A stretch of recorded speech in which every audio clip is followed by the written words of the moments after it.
अच्छा जी, ज़बरदस्त खुशखबरी। एक लड़का पेशावर के अंदर खुददारी की आला मिसाल अपना कारोबार भी कर रहा है वज़न वाला, और साथ में एक अपनी पढ़ाई भी कर रहा है, और इसकी खुशखती देखने के लायक है। 80 किलो माशाल्लाह।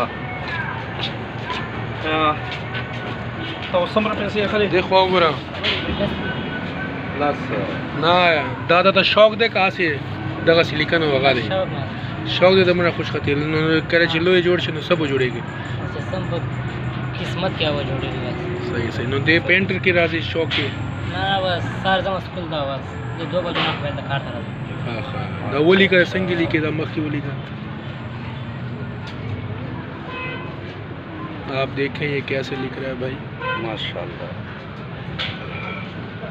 दादी सवली को मोस्लावली